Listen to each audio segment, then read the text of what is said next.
Assalamualaikum warahmatullahi wabarakatuh. Perkenalkan, nama saya Linatul Fuadah, NIM 2341101020096 dari kelas 1 KPIC.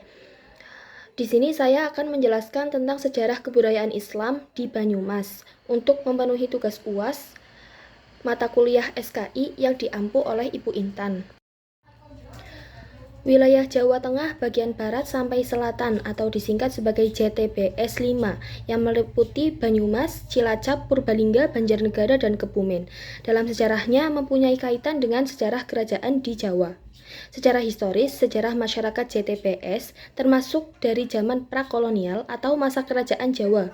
Majapahit merupakan kerajaan sentral yang memberikan pengaruh secara luas terhadap masyarakat Jawa termasuk JTBS. Dalam kehidupan keberagaman, Hindu, Buddha merupakan kepercayaan yang mayoritas dianut masyarakat selain kepercayaan lokal. Pada perjalanannya, pengaruh agama-agama tersebut, terutama Buddha, masih terasa dalam kehidupan keberagamaan masyarakat JTBS. Keagamaan dalam pola Buddha yang tidak memiliki atau mengenal dewa selaras dengan karakter kebudayaan masyarakat JTBS yang egaliter dan tidak mengenal kasta atau stratifikasi. Kehidupan keberagamaan pada masa Mataram Islam awal di bawah Raden Sutawijaya berpola sama dengan kerajaan-kerajaan Jawa sebelumnya. Raja menentukan agama rakyatnya, artinya agama rakyat akan mengikuti agama rajanya. Model ini merupakan hak klasik yang sudah dikenal sejak Majapahit dengan konsep Binatara atau raja yang didewakan atau raja dianggap sebagai titisan dewa. Pada masa Mataram muncul konsep Manunggaling Kawula Gusti yang bukan hanya dipahami sebagai penyatuan antara hamba dan Tuhan, tetapi juga rakyat dan raja. Dengan konsep ini, agama dan budaya berpusat kepada raja. Keagamaan atau keislaman Raden Sutawijaya sebagai Raja Mataram menjadi model keagamaan rakyatnya. Persoalan kemudian adalah bagaimana corak keagamaan keislaman Raden Sutawijaya. Mataram dalam kekuasaan Raden Sutawijaya, fungsi-fungsi penasehat diambil oleh para pujangga sebagai intelektual keraton yang cenderung beraliran mistis kejawen. Dengan demikian, makna corak Islam masa Mataram awal adalah Islam kejawen.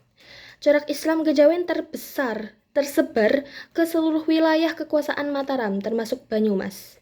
Secara tradisi, Islam model ini cocok dengan karakter masyarakat Banyumas yang masih terpengaruhi secara kuat oleh tradisi Hindu-Buddha dan tradisi agama-agama lokal.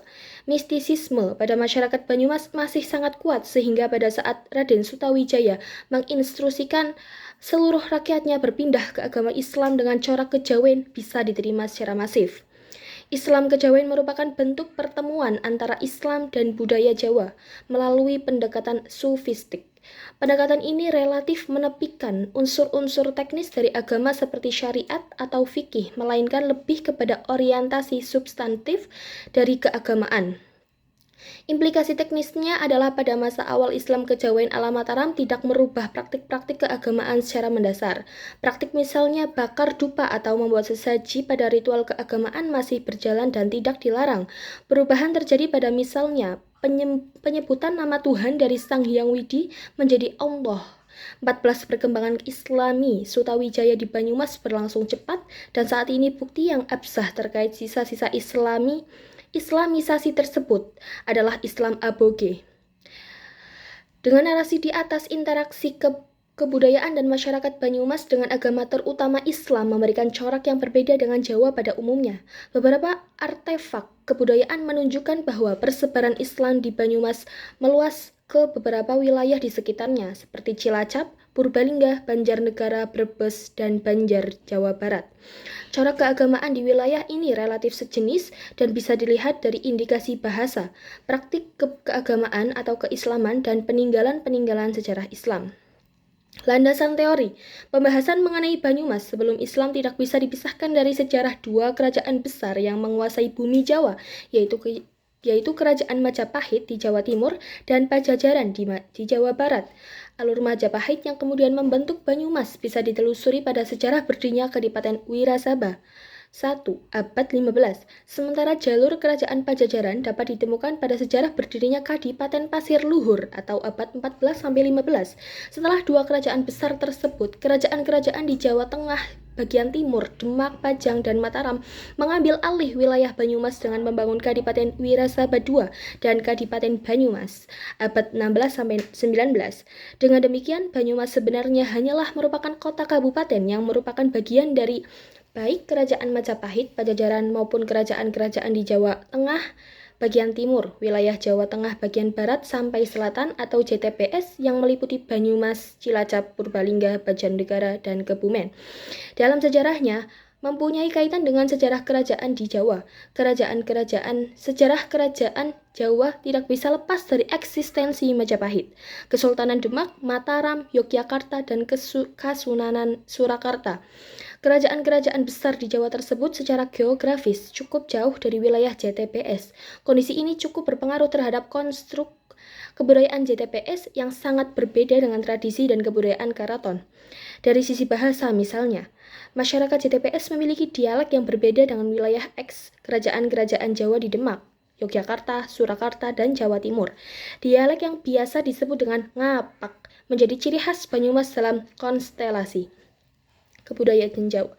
Dalam pandangan Ahmad Tohari, bahasa Jawa Banyumasan merupakan bentuk lanjutan dari bahasa Jawa asli Kawi, sementara bahasa Wetanan merupakan bentuk baru dari proses politis terutama oleh Sutawijaya.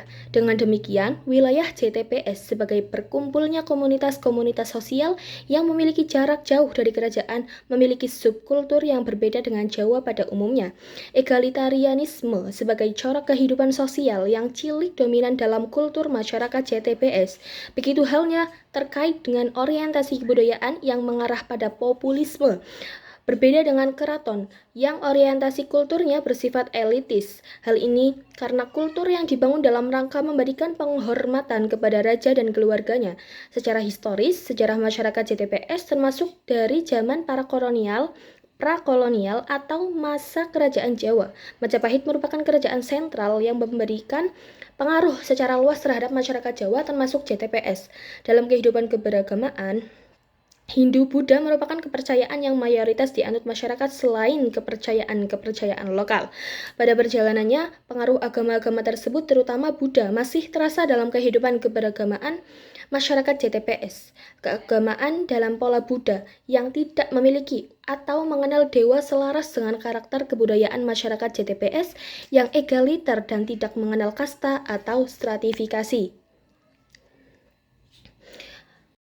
Cukup sekian penjelasan dan penjabaran dari saya. Kurang lebihnya saya mohon maaf yang seikhlas-ikhlasnya.